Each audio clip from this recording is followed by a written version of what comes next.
Vamos lá, dando continuidade a nossos principais pontos que caem no Enem. Então, o ponto de hoje vai ser forças magnéticas, indução e fluxo magnético.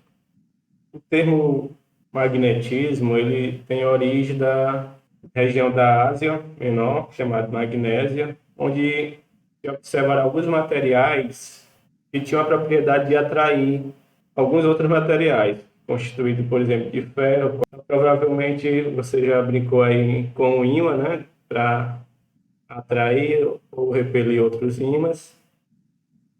Então, os ímãs, eles possuem essas propriedades magnéticas de atrair ou repelir outros materiais, e está baseado nessa propriedade que a gente chama de magnetismo, né? Eles podem ser ímãs naturais, como a rocha que eu citei como exemplo, né? Magnetita, que atrai e repele objetos naturalmente. Mas eu tenho ímãs fabricados, né? Todo ímã ele tem polos, né? Que são regiões onde essa atração ou repulsão de materiais se dá com maior intensidade, né? Então a gente diz que o ímã tem um polo norte e um polo sul. O que que acontece se eu aproximar dois ímãs com polos opostos, né? Aproximar um ímã com o polo sul de outro ímã com o polo norte, com polos diferentes, a essa atração, né? Os opostos se atraem. E quando os ímãs possuem polos idênticos, eles tendem a se repelir. Mesma coisa que acontecia com as cargas elétricas, né? Cargas de sinais iguais se repelem, cargas de sinais opostos se atraem. Algo análogo ocorre com os ímãs. Norte-norte, sul e sul, há uma repulsão. Se eu aproximar com o ímãs com polos diferentes, há atração. Então, se você já tiver brincado com ímãs, né, você deve ter percebido que, dependendo das faces que eu aproximo do outro, há uma atração. E se eu inverter essas faces, ocorre uma repulsão entre os ímãs, devido a este princípio. Lá na eletrostática, a gente tinha cargas positivas e cargas negativas separadamente. Aqui, isso não ocorre, certo? Se você pegar o ímã e quebrar este ímã em vários pedaços, cada um daqueles pedaços vai ter um polo norte e um polo sul. Você não consegue separar o polo norte do polo sul em um ímã, certo? Não existe um ímã só com o polo norte, só com o polo sul na natureza. Eles sempre estão associados, eu não posso separar. Diferente das cargas elétricas, né? Eu tenho cargas elétricas só positivas, cargas elétricas só negativas. Aqui não. Eu posso quebrar um ímã em 1000 pedaços, mas cada um deles vai ter um polo norte e um polo sul. A gente chama isso de princípio da inseparabilidade dos polos magnéticos. Não existe monopolo magnético na natureza. Então, em torno deste ímã há um campo, né? A gente chama de campo magnético. É também análogo ao campo que a gente observou em cargas elétricas, né? A gente viu que em torno de cargas elétricas existe um campo onde aquela carga ela vai poder atrair ou repelir outras cargas, né? Essa região de atuação, de influência dessa carga, era chamada de campo elétrico, aqui eu tenho um campo magnético.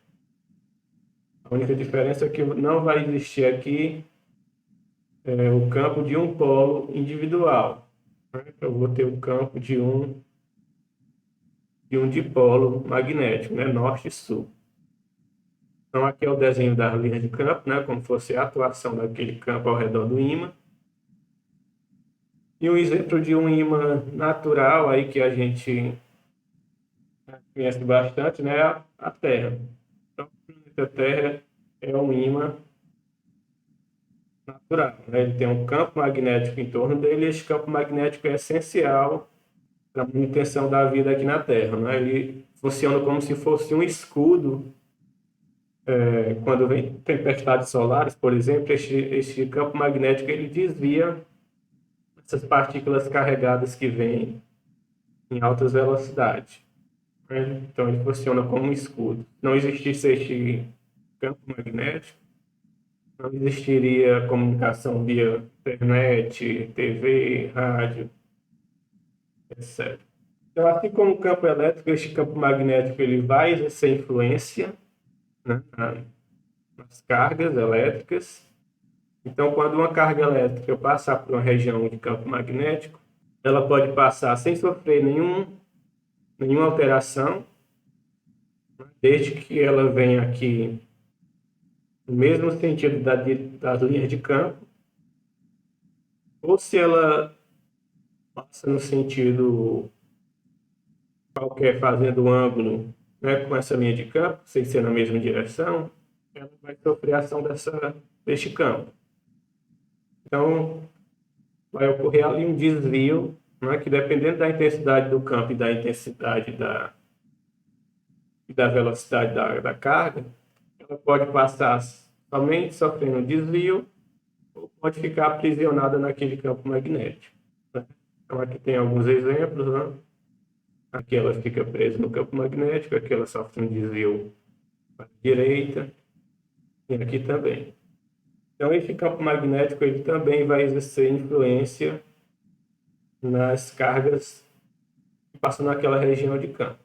Por muitos séculos acreditou-se que eletricidade e magnetismo eram coisas completamente distintas, né? Então existia um campo da física que era eletricidade e outro campo que era magnetismo. Mas Faraday, observando uma bússola próxima a um fio condutor, ele observou que quando uma corrente elétrica passava por aquele fio, a bússola sofria uma deflexão, né? O ponteiro da bússola sofria uma alteração. Só que a bússola é um mecanismo construído para reagir a campos magnéticos, né?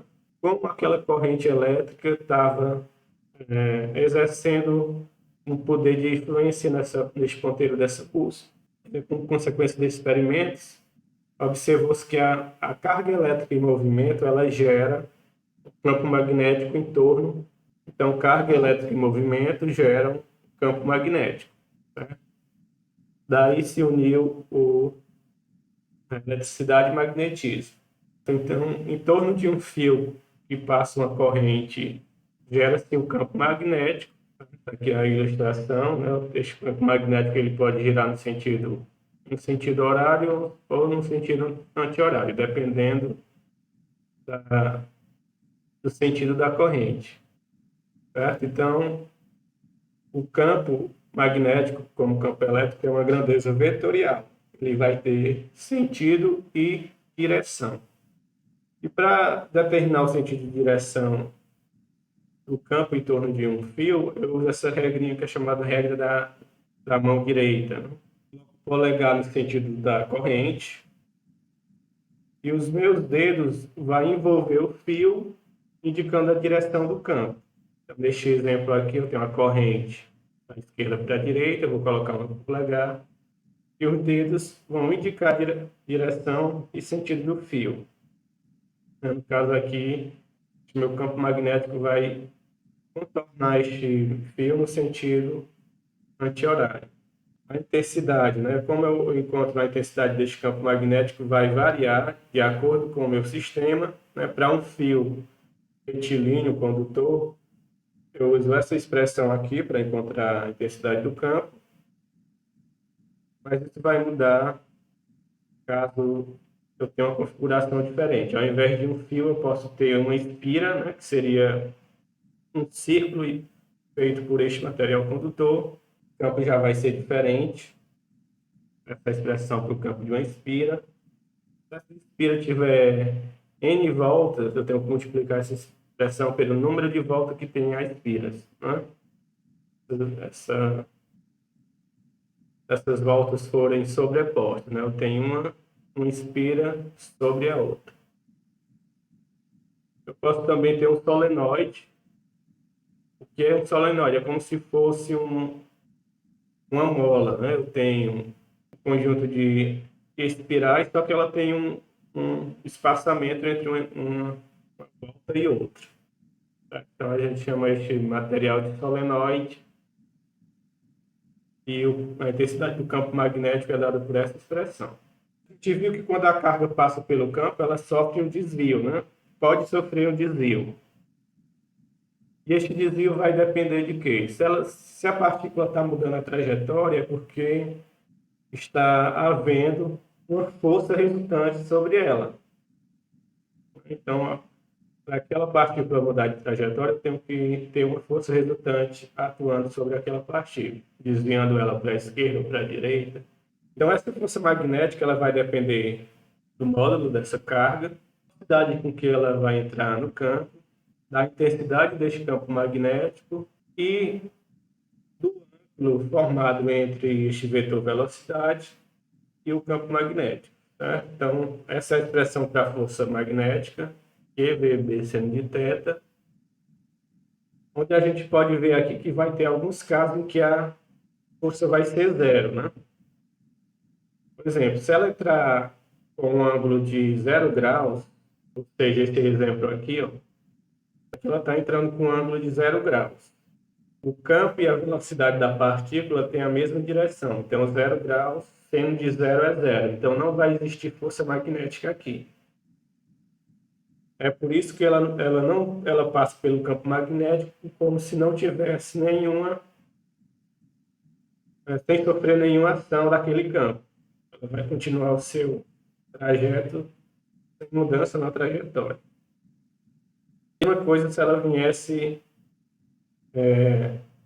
agora da direita para a esquerda, né? Só invertendo o sentido aqui. Seria 180 graus e o seno de 180 também é zero. Então, qualquer coisa vezes zero dá zero. Então, é por isso que a partícula entrando na mesma direção do campo, ela não sofre a ação dessa força. Se ela entrar com uma direção de 90 graus, como é o caso aqui destes exemplos aqui, né? Tem outros exemplos aqui. Ela vai sofrer a ação máxima dessa força. Já que o seno de 90 é 1, e este seno vai de 0 a 1, né? Então, eu vou ter a força máxima aqui quando ele entrar com um ângulo de 90 graus. Força também é um vetor. Como é que eu vou encontrar o sentido da força e a direção da força magnética? Existem duas regras. Eu prefiro usar essa regra aqui, que é a regra da mão direita, onde você vai colocar o seu polegar no sentido da velocidade, os seus dedos vão indicar o sentido do campo, e a palma da sua mão, como se você fosse dar um tapa em alguém, né? É por isso que é chamada, também conhecida como regra do tapa. Então, a palma da sua mão vai indicar para onde a força vai apontar. Neste caso aqui, se a velocidade tivesse esse sentido indicado e o campo, a minha força iria apontar para cima. Isso quando eu considero uma carga positiva. Né? E se a carga for carga positiva. E se a carga for negativa? O sinal negativo faz o quê com o vetor? Ele vai inverter o sinal. Então, se eu estou analisando uma carga negativa, eu tenho que indicar o sentido contrário, né, para este vetor. Então, seria um vetor no sentido contrário. Tem a regra da mão esquerda. Né? A regra da mão esquerda, você vai colocar o polegar no sentido da...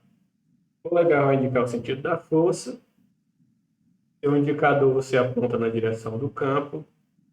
E o maior de todos, né, o seu dedo maior de todos, você aponta no sentido da velocidade. Então, você vai saber para onde vai apontar a força. Se você fizer isso aqui direitinho, né, o seu polegar vai indicar o sentido para onde a força aponta. Se a carga for positiva. Se a carga for negativa, é só você trocar o sinal, o sentido do vetor. A gente utiliza essa convenção aqui, então você vai ver muito nas questões de magnetismo. Então, isso daqui vale não somente para o vetor campo magnético, né, mas para qualquer vetor, você pode adotar essa convenção. Então, sempre que você se deparar com este sinal aqui nas questões, veja que o vetor está entrando na página, né, no plano que ele está sugerindo ali. Então, eu tenho aqui o plano da sua tela do computador, da página do seu livro. Se você se deparar com este símbolo, quer dizer que o vetor está entrando no plano. E este outro símbolo diz que o vetor está saindo do plano. Essa é uma simbologia que a gente adota. Eu decorei essa convenção tendo isso daqui como referência. Você sai uma flecha, né, atingindo um certo alvo. Quando você vê a parte da flecha que você coloca lá no arco, né, o rabo da flecha aqui, é tipo um X aqui, né? Tem um X. Então, se você vê essa extremidade da flecha, quer dizer que a flecha está entrando no alvo, está entrando no plano. Se você vê a ponta da flecha, quer dizer que a flecha está saindo do alvo. Então, o pontinho, a ponta da flecha, saindo do plano, e o X seria entrando no plano. Se você tiver essa simbologia em mente, você não vai esquecer dessa convenção. O outro ponto deste tópico que ele sugere seria o fluxo magnético. A gente pode pensar em fluxo magnético como um fluxo de água que passa por um campo.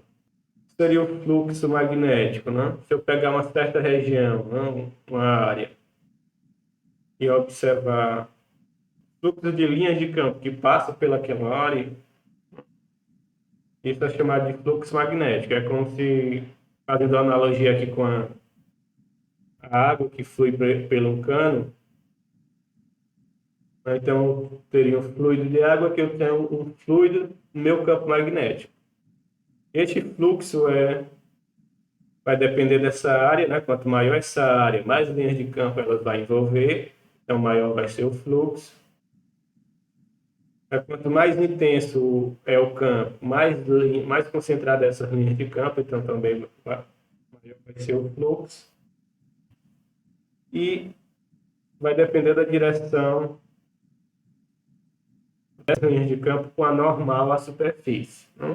Então, normal à superfície, só relembrando, é um vetor que ele é perpendicular à superfície. E outra experiência feita por Faraday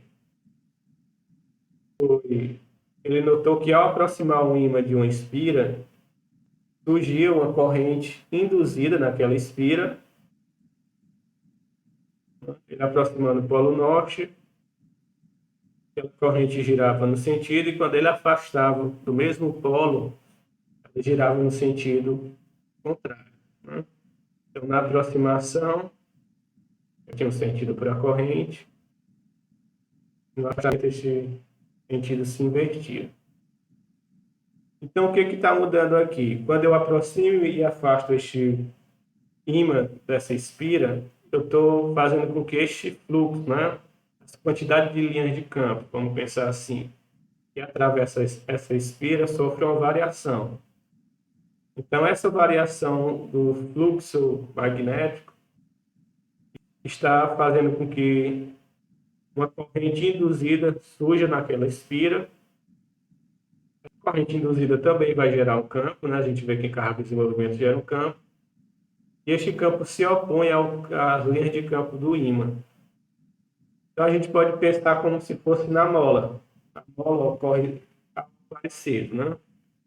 O que é a força elástica? Quando a gente aplica uma força deformando ou puxando aquela mola, a gente vai sentir uma força de reação E essa força de reação, ela tende a fazer com que a mola volte ao equilíbrio, né? Volte ao estado de equilíbrio dela. Então, aqui é a mesma coisa. Surge um campo magnético que se opõe a essa variação de fluxo, fazendo com que este sistema tenda ao equilíbrio. Então, isso é chamado de indução eletromagnética, né?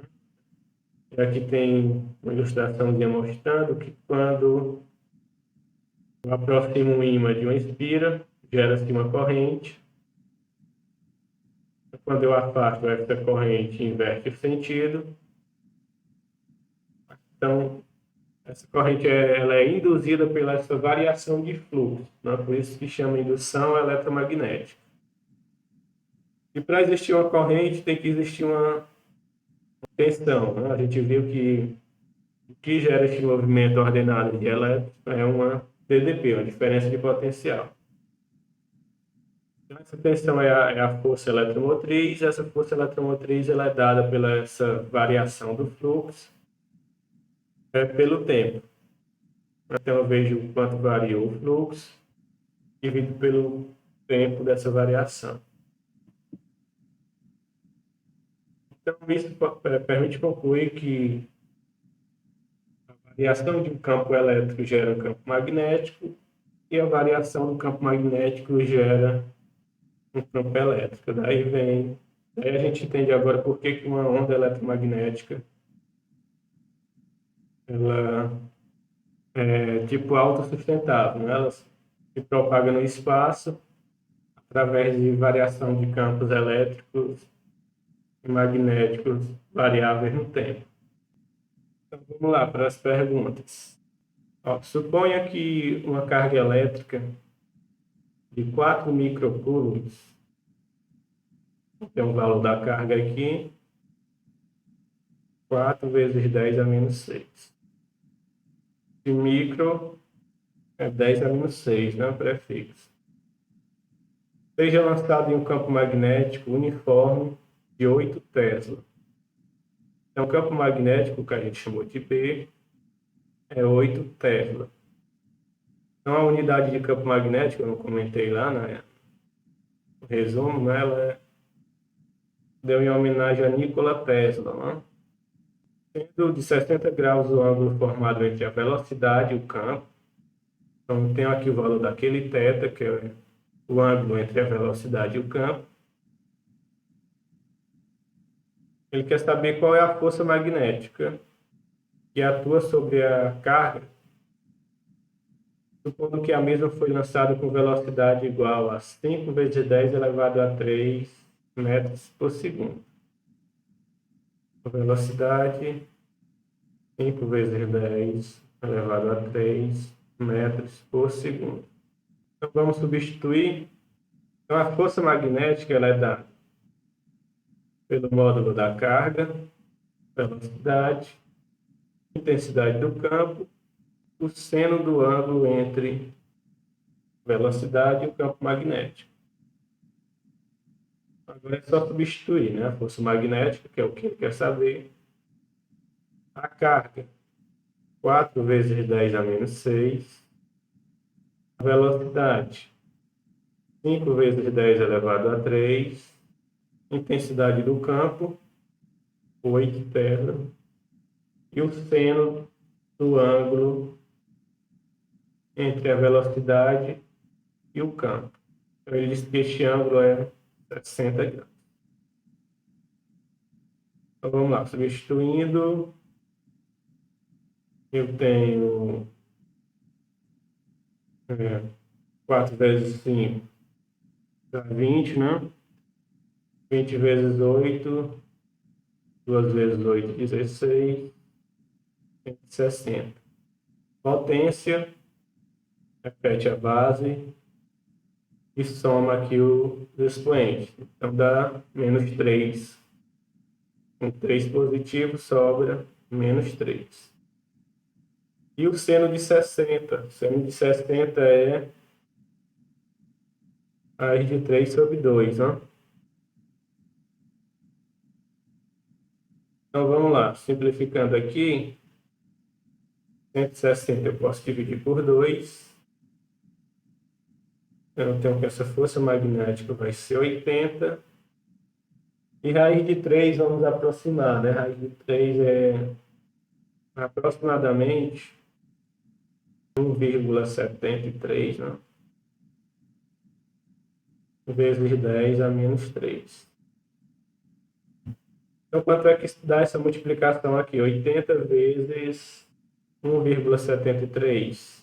Aqui dá 138,4 vezes 10 a menos 3. Pronto, vamos colocar em notação científica aqui, que está em notação científica ali, né? Se eu voltar duas casas aqui,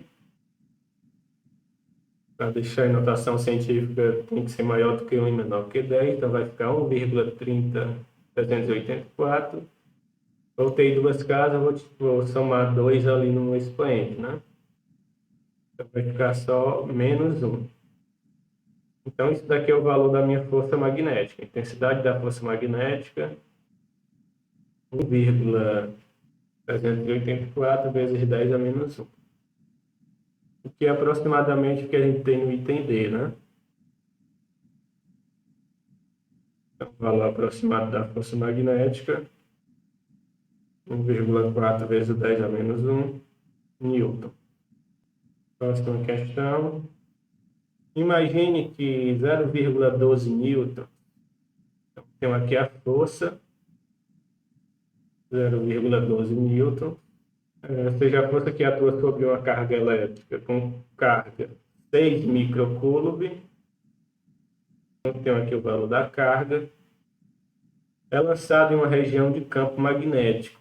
Então, tem o valor do meu campo magnético, que é o que eu simbolizo por B. Determine a velocidade dessa carga, supondo que o ângulo formado entre V e B é 30. Então, o valor do meu θ é 30 graus. Então, vamos substituir na expressão da força magnética. Eu tenho que a força magnética ela é dada pelo produto módulo da carga, velocidade, campo e o seno do ângulo entre velocidade e o campo. Ele diz que essa força é de 0,12 newton. A carga é 6 microcoulomb. Então, só lembrando que o micro é 10 a menos 6. Então, a carga é 6 microcoulomb. A velocidade é o que ele quer saber, né? Quer que a gente determine essa velocidade. A gente só repete aqui. O valor do campo ele forneceu é de 5 Tesla. E o seno do ângulo entre V e B. Ele diz que este ângulo é de 30 graus. Então, vamos lá. 0,12. Aqui eu tenho 6 vezes 5, que é 30. Vezes V. Vezes 10 vezes 6. E o seno de 30 é 1/2, né? Então, pronto. Só substituição também na fórmula. Vamos fazer as continhas agora. Eu posso simplificar aqui. 30 por 2 dá 15. E eu vou isolar o V, né, que é o que eu quero determinar. E vou passar o resto para o outro lado.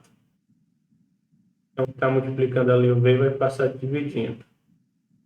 Então, o que resta aqui é o 15 vezes 10 a menos 6. Então, para facilitar as contas aqui, eu posso representar este 12 por 0,12 por 12 vezes 10 a menos 2, né? Se eu voltar duas casas, eu tenho o que eu tinha aqui anteriormente. Embaixo, 15 vezes 10 a menos 6. Até que dá essa divisão aqui. 12 por 15. 12 por 15 dá quanto? 0, aí as potências, repete a base. Isso daqui vai para cima com o sinal trocado. Então vai ficar 10 a menos 2 com 10 a 6 positivo. Então, fica 10 elevado a metros por segundo. Então, ele não deu ali em termos de potência, né? Então, vamos colocar 4 casas aqui à frente desse 0,8. Então, a minha velocidade vai ser, em uma casa aqui, que é o próprio 8, acrescenta mais 3 zeros. Então, está aqui a minha velocidade. 8.000 metros por segundo. Dúvidas? Isso, carga é uma propriedade, a corrente elétrica, meu I, é essa carga, a carga que passa por um fio ou por uma área, num dado intervalo de tempo. Certo? Então, a corrente é a taxa de variação dessa carga por unidade de tempo. E essas cargas são partículas, né? São partículas carregadas, pode ter carga sinal positivo ou negativo, né? Então, vamos para a próxima. Próxima questão. Uma carga elétrica submetida a um campo magnético sofre a ação de uma força. Então, ele quer que a gente analise quais são as corretas, né? Então, vamos só escrever a força magnética aqui. Força magnética é a carga, módulo da carga, vezes a velocidade, o campo, vezes o seno do ângulo formado entre a velocidade e o campo. Aí a afirmativa 1 diz o quê? Uma carga elétrica submetida a um campo magnético sofre sempre a ação de uma força magnética. Está correto isso? A carga sempre vai sofrer a ação da força magnética? Isso, falso. Por quê? Quando essa carga entra na mesma direção do campo, então tem um campo nessa direção, e a carga entra na mesma direção do campo. Então, o ângulo vai ser de 0 graus. Ou ela entra na mesma direção, só que no sentido contrário ao campo, mas tem um ângulo de 180 graus. Neste caso, a carga ela não vai sofrer a ação deste campo. Porque o seno de 0 é 0, o seno de 180 é 0, e qualquer coisa vezes 0 dá 0. Então, nestes casos aqui, ela não sofre a ação do campo. Então, não é sempre, não? Não é sempre, como diz aqui o item 1. O item 2. Uma carga elétrica submetida a um campo elétrico sempre sofre a ação de uma força elétrica. A força elétrica é diferente, né? A força elétrica a gente viu que ela é o produto da carga vezes a intensidade do campo. Bruna, como está no segundo ano, não viu isso daqui ainda, né? Mas a gente já viu no terceiro ano, e essa força elétrica ela tem essa forma, né? Ela é produto da carga pela intensidade do campo. Então, uma carga ela sempre vai sofrer a ação do campo elétrico. Tá? Então, isso daqui estaria correto. E a terceira, ela diz que a força magnética que atua sobre uma carga elétrica em movimento dentro de um campo magnético é sempre perpendicular à velocidade da carga. Essa força, eu tenho aqui um campo, certa direção, e a velocidade. Então, essa força magnética, ela sempre vai ser perpendicular tanto à velocidade quanto ao campo magnético, certo? Então, é como se esse campo magnético e a velocidade formassem um plano, E essa força magnética ela vai estar apontando normal a este plano, fazendo um ângulo de 90 graus, tanto com a velocidade quanto o campo magnético. Então, essa afirmação também é correta. E você vê lá no resumo exatamente essa afirmação. Então, aqui eu tenho que 2 e 3 estão corretos. Somente é um perpendicular quando forma um ângulo de 90 graus. A gente chama isso de perpendicular. Então, aqui eu tenho duas retas, R e S. Eu digo que R é perpendiculares. Então, sempre que você se deparar com este nome perpendicular, aqui está formando um ângulo de 90 graus. Questão de número 4.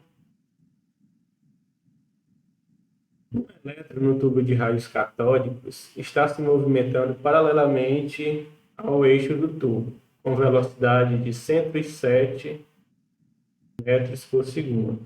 Então, tem uma velocidade.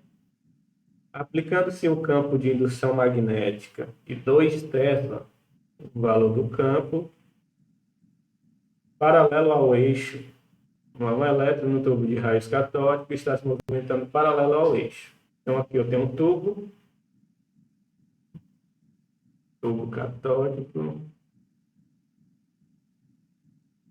e aqui é um eixo, né, aqui, deste tubo. A gente está dizendo que este elétron está se movimentando paralelo a este tubo.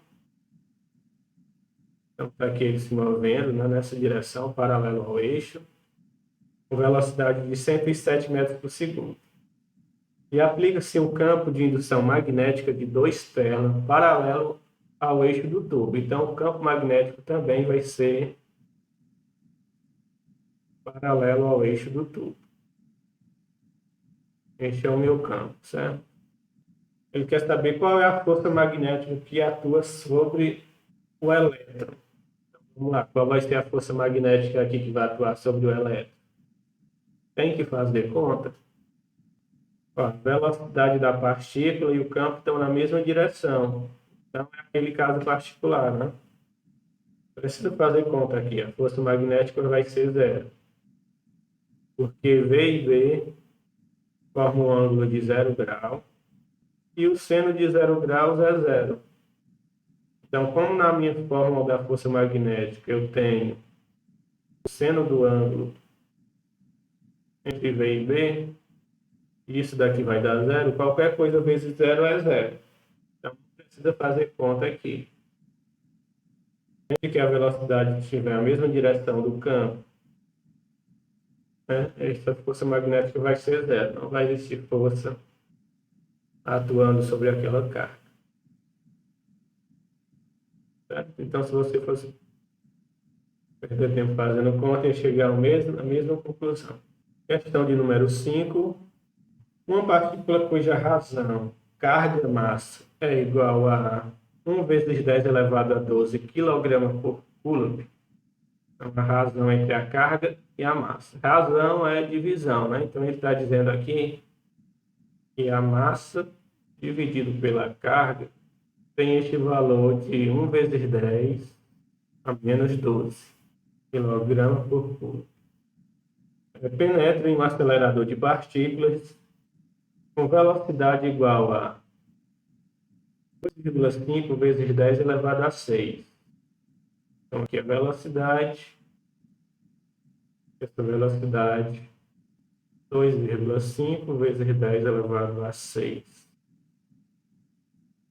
metros por segundo. Passando a descrever uma órbita circular de raio, então o raio dessa órbita vai ser de 1 vezes 10 elevado a 3 metros. Sob a influência de um campo magnético perpendicular ao plano da órbita. Ele quer saber o módulo do campo magnético é igual a... Então, quanto é o valor deste campo magnético? Então, vamos só ilustrar o que ele está dizendo aqui. Eu tenho um campo magnético. Vamos supor que este campo magnético está entrando aqui na página. Aqui seria a região do campo magnético. Essa partícula vai entrar com uma velocidade de 2,5 perpendicular a este campo magnético. Então a partícula vem aqui, perpendicular, formando um ângulo de 90 graus. E ao entrar no campo, ela vai descrever um movimento circular. Certo? Então a partícula entra aqui no campo, e ao entrar no campo ela vai descrever este movimento circular devido à ação daquele campo. Né? Ele fica modificando a trajetória da partícula, fazendo com que ela descreva um movimento circular. Ele quer saber qual é a intensidade deste campo. Então, vamos lá. Eu tenho aqui um movimento circular. E este movimento circular está sendo causado, né, pela força magnética. Então, essa força magnética ela está atuando aqui como força centrípeta. Aquela força centrípeta do movimento circular, né?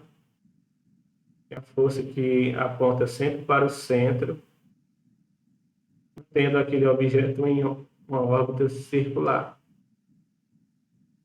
Então, quem está exercendo o papel de força centrípeta aqui é essa força magnética. Então, a gente pode afirmar que essa força magnética é igual à força centrípeta do movimento circular. Então, vamos lá. Como é que eu encontro a força magnética? O produto da carga vezes a velocidade vezes a intensidade do campo e o ângulo entre V e B, né? Entre a velocidade e o campo. E a força centrípeta é massa vezes a aceleração centrípeta, que é V ao quadrado dividido por R.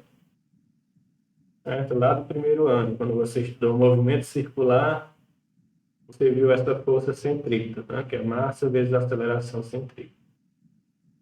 Então vamos lá. O que eu posso cancelar aqui? Ó, tem V no lado e no outro. Então cancelo um V deste lado com um V daqui. Então fica só V. Né? Era V ao quadrado, fica só V. O que é que eu determino o valor do campo? Vamos substituir os dados que a gente tem para encontrar o valor do campo. Então eu vou isolar o campo aqui.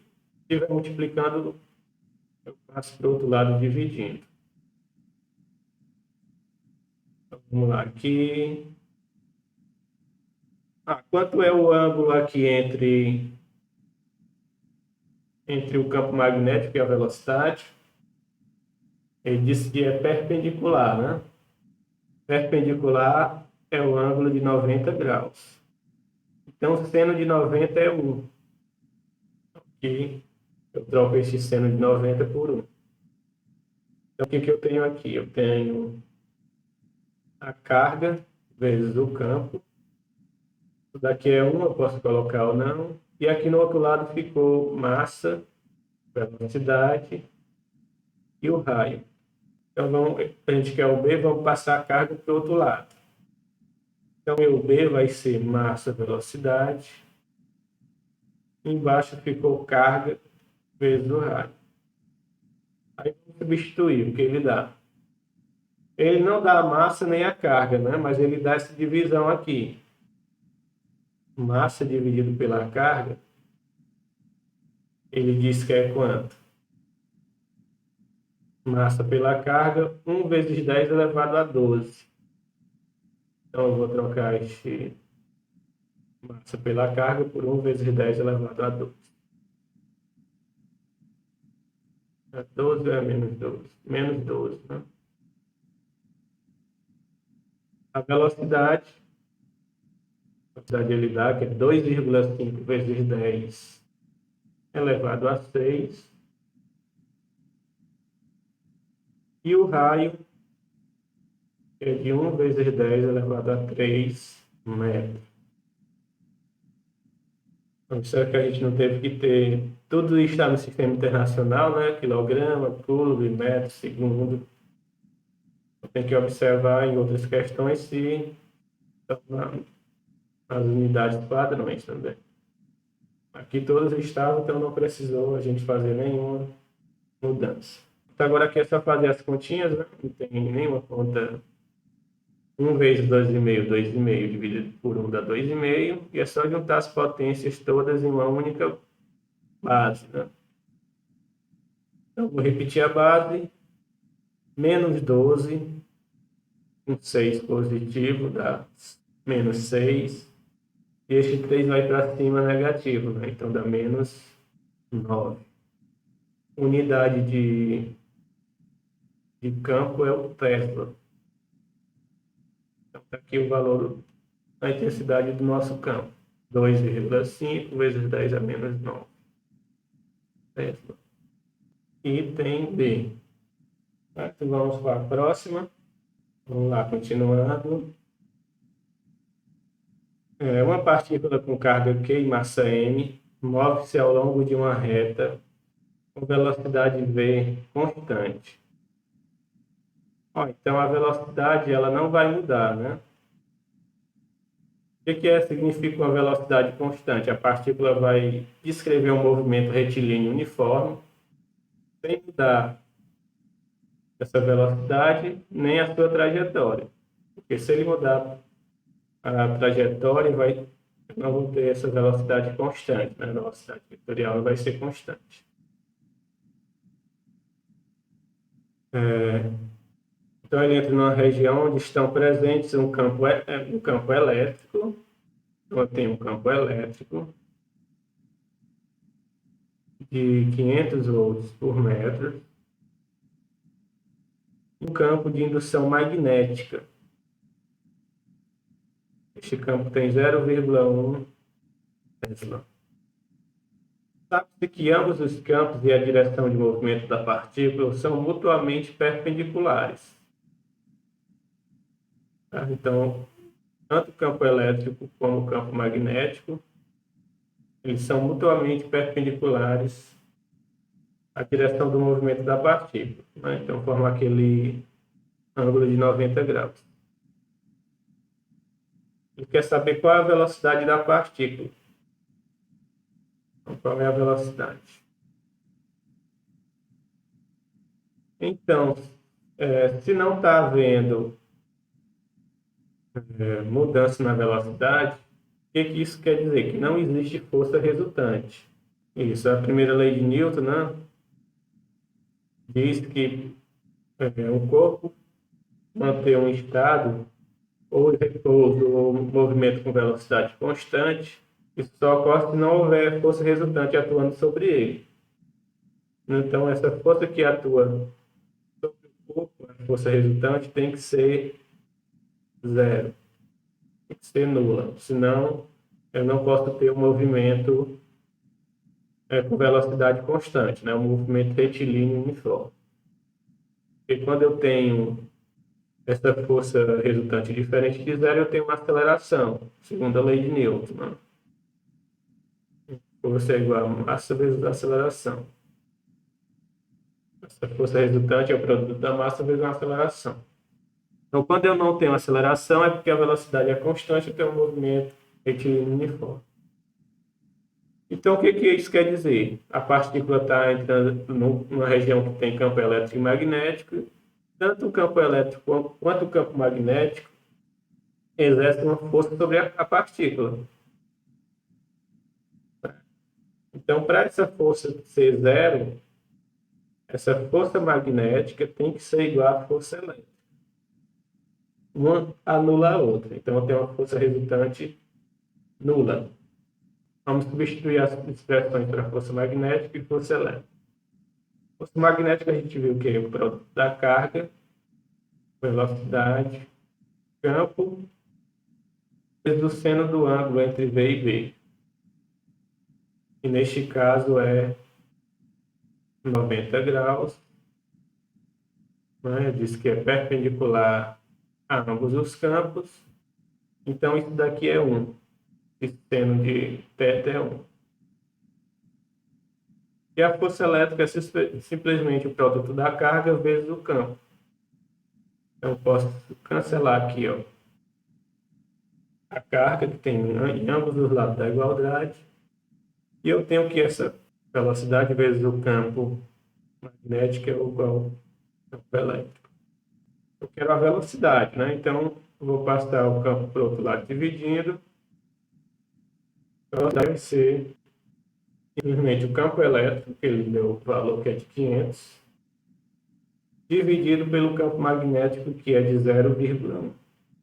500 dividido por 0,1 é só aumentar uma casa em cima. Tenho que essa velocidade vai ser de 5.000 metros por segundo. Item D, né? Está em potência, mas 10 elevado a 3 é 1.000. 1.000 vezes 5 dá 5.000. Vou colocar aqui, em termos de potência, 5 vezes 10 elevado a 3. Vamos lá, próxima questão, questão de número 7. Figura a seguir representa o campo magnético B, vetorial entrando na folha. Uma partícula A apresenta uma velocidade v e se dirige para o campo. Com base em sua análise da figura, julgue os itens a seguir.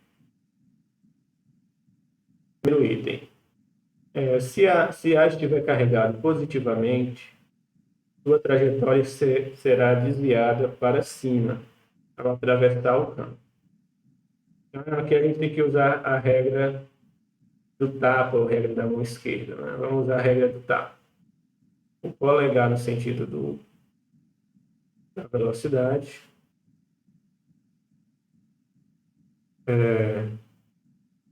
Os seus dedos na direção do campo. Está entrando aqui no plano, no sentido da velocidade, e a força vai apontar perpendicular ao plano formado por B e V. Né? Então, se você colocar o seu polegar no sentido da velocidade e seus dedos entrando no plano da página, né? Perpendicular à tela do computador, a folha de papel, a palma da sua mão vai indicar para onde aponta a força. Então, a palma da sua mão vai estar voltada para cima. Então, é exatamente o que diz aqui. Então, o primeiro item é verdadeiro. Segundo item. Se A estiver carregado negativamente, sua trajetória será desviada para fora da folha do papel. Não, é oposto ao que a gente obteve aqui para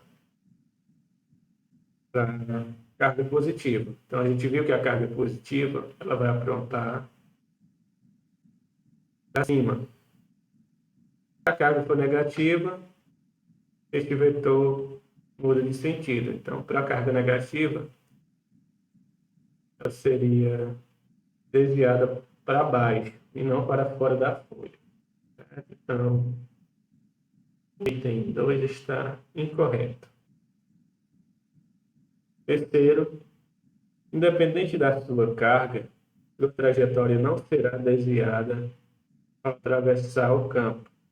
Temos que analisar também como essa partícula entra no campo.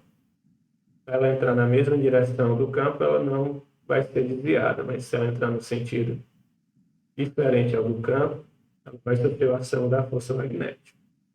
E o último item, se A estiver neutra, atravessará o campo sem sofrer desvio. Então, correto, né, pessoal? Força magnética é QV descendo de θ. Então, se isso daqui for zero, qualquer coisa vezes zero é zero. Então, a partícula vai atravessar o campo sem desvio, certo? Sem sofrer a ação dessa força. Questão de número 8. Um fio condutor entre os polos de um ímã em forma de U é percorrido por uma corrente I, conforme está indicado na figura. Então, existe uma força sobre o fio que tende a movê-lo. Então, eu vou ter uma corrente nesse sentido, corrente elétrica aí, no fio. Essa corrente elétrica gera um próprio campo magnético no fio, né, que vai circular o fio. E o sentido é dado pela regra da mão direita, o polegar apontando na direção da corrente e os seus dedos envolvendo o fio indica o campo. Então ele vai circular no sentido horário, nesse caso. E o campo magnético, entre dois polos de um ímã, ele sai do polo norte em direção ao polo sul. Então as linhas de campo têm esse sentido. Mas este fio não vai sofrer a ação do próprio campo, né? Então a força que vai ser, que o fio vai estar submetido é a força gerada pelo campo do ímã. É a regrinha do tapa, né? Pega a mão direita, você coloca o polegar no sentido da corrente, seus dedos na direção do campo. Então, se você fizer isso, está desenhando aqui, polegar no sentido da corrente, os dedos no sentido do campo. Então, você vai ter um vetor aqui apontando para cima, a sua palma da mão está apontando para cima, e as cargas fossem positivas. Mas em um fio eu tenho um movimento de elétrons. Elétrons são cargas negativas.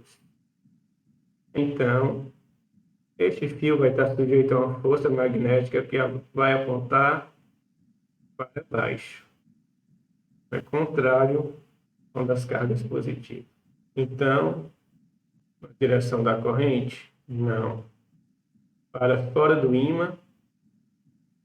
Não. Para dentro do ímã. Não. Item C.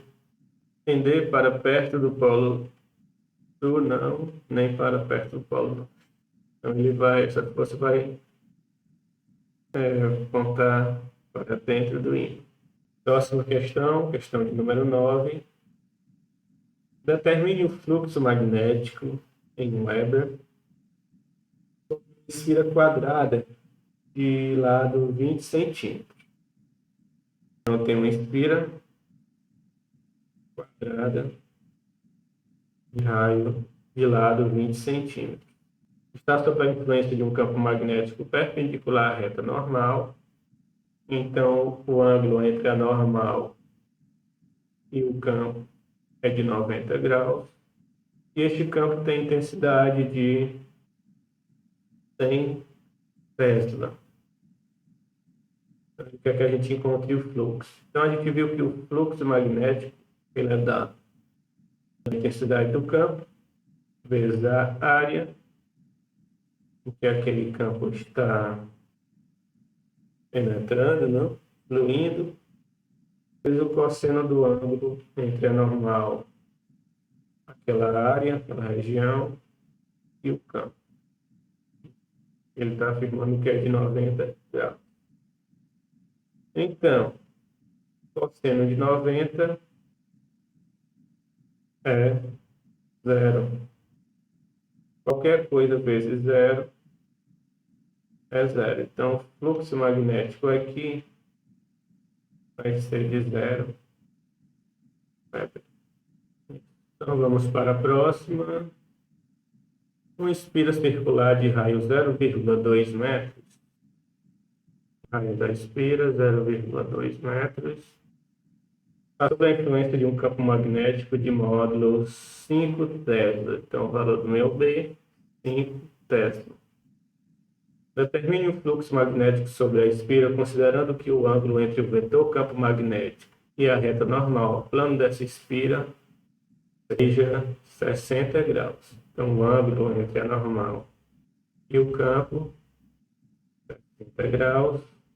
Não, então ele ainda diz aqui para usar π igual a 3 e o cosseno de 60, 0,5. Então, a gente tem o quê? Que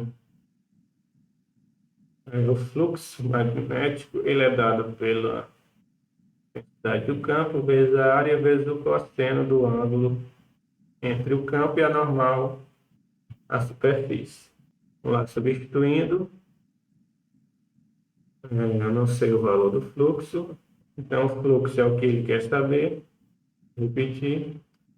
O campo, ele diz que é de 5 Tesla. A área, eu tenho uma espira circular e a área de um círculo é π vezes r ao quadrado, vezes o cosseno de 60, que ele mandou adotar como sendo 0,5, que é um meio, né? Então, o fluxo vai ser 5 vezes 0,5, 2,5, a metade. O π, que ele mandou adotar como sendo 3, e o r, que é 0,2 ao quadrado. 2,5 vezes 3 dá 7,5. 7,5 vezes 0,2 ao quadrado, que é 0,04. O meu fluxo vai ser 4 vezes 7,5 dá 30. 30 vezes 10 a menos 2. É os dois zeros que eu não tinha considerado na multiplicação. Então, isso aqui vai dar 0,3 unidade de fluxo Weber. Corresponde ao nosso item C.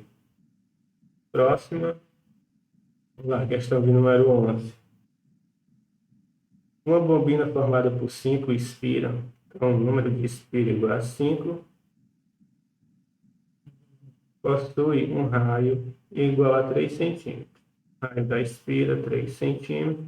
Transformar logo em metro, 3 vezes 10 a menos 2 metros. É atravessado por um campo magnético perpendicular ao plano da bombina. Então, esse campo magnético é perpendicular ao plano da bombina. O meu ângulo entre a normal, que vai ser perpendicular ao plano da bombina, e o campo vai ser zero.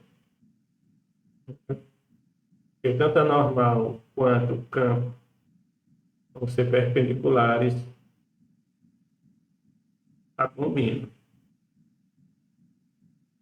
Se o campo magnético tem seu módulo variado de 1 para 3,5 Tesla, então tem uma variação de campo, ele vai de 1 para 3,5. Então, a variação final menos o inicial dá 2,5 Tesla. Isso é feito no intervalo de tempo de 9 milissegundos, 10 a menos 3 segundos.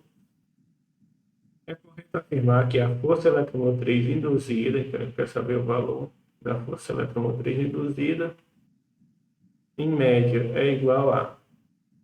Então, ele manda considerar o valor do π como sendo 3. Então, vamos lá à lei de Faraday-Lenz, diz que essa força eletromotriz induzida é a variação do fluxo magnético pelo tempo. E a gente viu que o fluxo magnético é dado pela intensidade do campo vezes a área vezes o cosseno do ângulo entre o campo e a normal da superfície. Então, como este ângulo aqui é zero, o cosseno de zero é 1. Então, posso trocar esse cosseno de θ por 1. Eu tenho 5 espiras, então vai ser N vezes o fluxo em 1 espira, que vai ser a área vezes a variação deste campo magnético, dividido pelo intervalo de tempo. A área de uma espira, a área de um círculo é πr ao quadrado. Fica menos n πr ao quadrado, variação do campo dividido por ΔT. Então, agora vamos substituir a força eletromotriz, número de espiras 5, o π mandou usar 3, o r vai ser 3 vezes 10 a menos 2 ao quadrado, vezes a variação do campo, que a gente viu que é de 2,5, dividido por o tempo, que é de 9 milissegundos. Então, eu posso simplificar aqui. 3 ao quadrado dá 9, então posso cancelar esse 3 ao quadrado com 9. Então, tenho aqui que ficou 5 vezes 3, 15. 15 vezes 2,5, 37,5 vezes 10, 10 a menos 4, não. 10 a menos 4. E este 10 a menos 3 vai para cima com o sinal trocado. Então, menos 4 mais 3 dá menos 1. Então, a minha força eletromotriz vai ser de 3,75 volts, voltando uma casa, que corresponde ao meu item. Última questão de número 12. Na figura a seguir está representada uma espira quadrada de lado igual a 10 centímetros. O lado da espira, 10 centímetros, 0,1 metro. Não? Situada no interior de um campo magnético uniforme B, perpendicular ao plano do papel, dirigida para dentro do papel, cuja intensidade é 0,5 Weber por metro quadrado. Então, eu tenho um campo magnético que vai ter intensidade de 0,5 Weber por metro quadrado. O plano formado pela espira é paralelo ao papel. Quando o campo magnético tem seu sentido completamente invertido, surge na espira uma força eletromotriz induzida de 5 volts. E diz que essa força eletromotriz induzida é de 5 volts quando o campo é completamente invertido. Então, ele vai passar de 0,5 para menos 0,5. Vai ter a mesma intensidade no sentido. Ele quer saber o intervalo de tempo médio utilizado para inverter completamente o sentido do campo magnético neste caso. Então, qual foi o intervalo de tempo? Novamente, vamos à lei de Faraday-Lenz, né? A força eletromotriz induzida vai ser a variação do fluxo pelo tempo. Lembrando novamente que o fluxo é a intensidade do campo vezes área vezes cosseno do ângulo entre a normal, a superfície e o campo. No caso aqui, como o campo é paralelo ao papel, a normal vai ter a mesma direção do campo. Então, vamos considerar a normal saindo, né? Seria um ângulo de 180.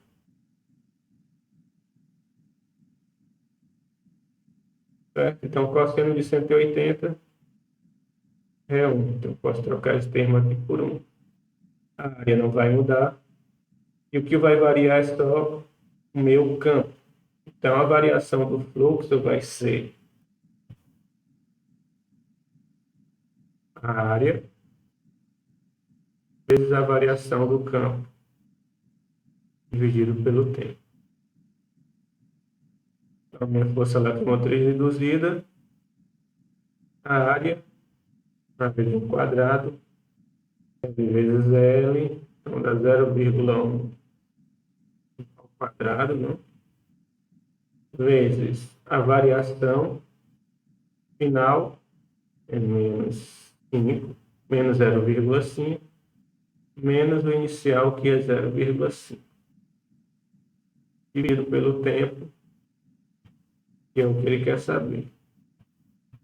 E a força eletromotriz ele nos deu, que é de 5. Né? Então, vamos inverter isso daqui. O tempo vai ser 0,1 ao quadrado, vai dar 0,01, menos 0,5, menos 0,5 dá menos 1. O E que estava aqui passou para o outro lado, dividindo. Isso daqui menos comendo dá mais, vai dar 0,01 dividido por 5.